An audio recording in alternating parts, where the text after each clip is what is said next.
Bonjour à vous, aujourd'hui je vais vous apprendre à écrire un texte injonctif afin de bien rédiger vos recettes et qu'on vous comprenne quand vous voulez nous expliquer votre recette spéciale. Alors, un petit jeu à faire en famille. J'ai beaucoup d'ingrédients sur cette table. J'ai du fromage, des olives, du piment. D'ailleurs, je voudrais vous montrer ce piment de fabrication artisanale qu'on ne trouve que dans les monts d'Arrée et qui s'appelle le Tom Ruse. Il y a d'excellents produits, il y a du miel de Plounéour-Ménez, du miel de châtaignier, il y a aussi l'indétrônable ketchup, du chocolat en poudre, un œuf au plat, de la moutarde, du beurre salé bien évidemment, du kiwi, le petit jus de citron. Mais je ne connais pas la recette que je vais devoir vous expliquer, car ce sont les Korrigans des Monts d'Arrée qui vont tirer 5 ingrédients au sort. Priez pour moi, allez-y Korrigans, donnez-moi maintenant les 5 ingrédients avec lesquels je vais devoir faire ma recette. Vous voyez, c'est tiré complètement au sort. Ici par exemple j'avais des nouilles, une cuillère à soupe d'huile d'olive. Merci de me remettre les ingrédients. Alors, il y aura du fromage, fromage de chèvre, une petite tranche de fromage de chèvre que je mets ici dans ce magnifique bol en céramique fabriqué par des artisans exceptionnels qu'on trouve au cœur des Monts d'Arrée. Voilà, je me suis mis un peu de fromage, de la moutarde, fromage moutarde, bon jusqu'ici ça va, une moutarde, une cuillère à café. Voilà. Ingrédients suivants s'il vous plaît, du lait. Alors un petit peu de lait, là ça commence à se compliquer. Pour l'instant on a du fromage de chèvre, du lait et de la moutarde. Voici le 4e ingrédient, c'est du chocolat en poudre. Et oui, tout ça va se mélanger et peut-être créer une recette qui va égayer les foyers confinés, les foyers qui ne savent pas que faire et où l'on grignote pour passer le temps. Et du beurre, heureusement du beurre salé bien évidemment, aucune recette avec du beurre doux. Alors voilà, les ingrédients, je mélange.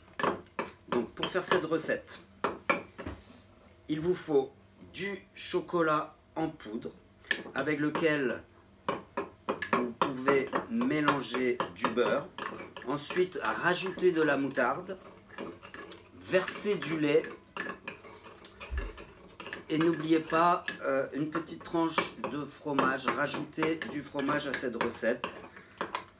Ça sent bon, ça sent la moutarde, le chocolat. Si j'avais eu que du lait et du chocolat, ça n'aurait été qu'un lait au chocolat, mais il y a du beurre, du fromage et de la moutarde. Alors, écoutez, ça m'a l'air très bon. Regardez cette mixture. Voilà. Allez, on va goûter ça.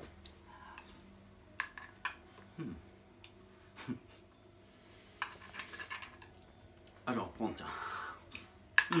Essayez ça chez vous. Vraiment, je vous le conseille. Maintenant, je vais quand même vous expliquer comment on fait un texte injonctif. Il y a beaucoup de moutarde dans cette recette.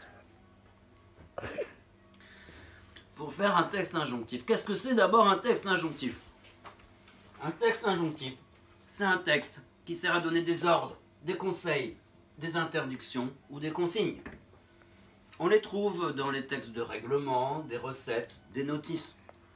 Il y a 3 façons d'utiliser des verbes pour expliquer sa recette. D'abord, vous pouvez prendre des verbes à l'infinitif.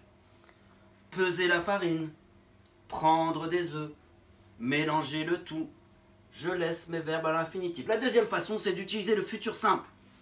Vous ferez une nouvelle recette, vous viendrez demain dans la cuisine. Vous voyez, je donne des ordres au futur simple. Et la troisième façon, c'est d'utiliser des verbes à l'impératif présent.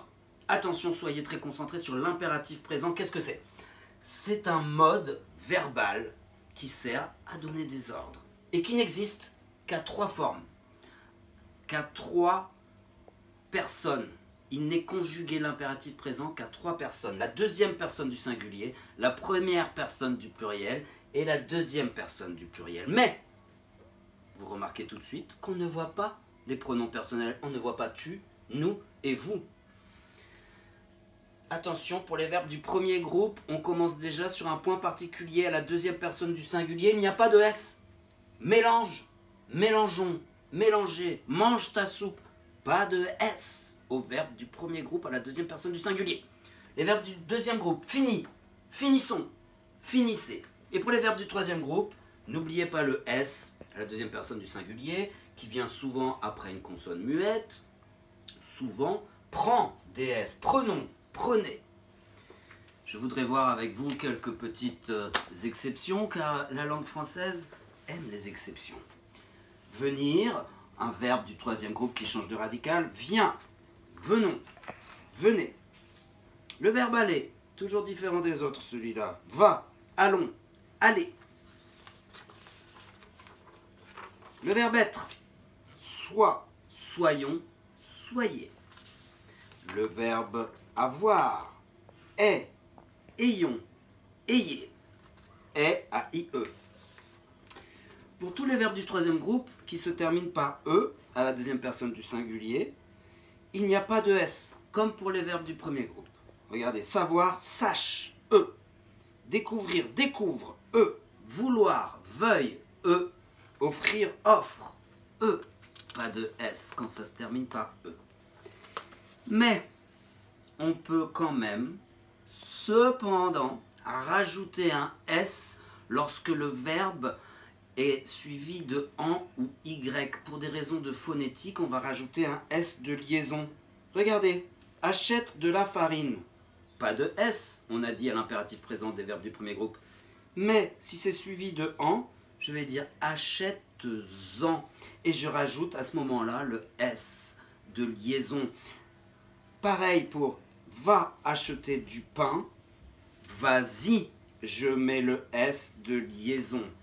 En fait, le S de liaison se met lorsque le verbe terminé par une voyelle est suivi d'une autre voyelle, c'est-à-dire de AN ou de I.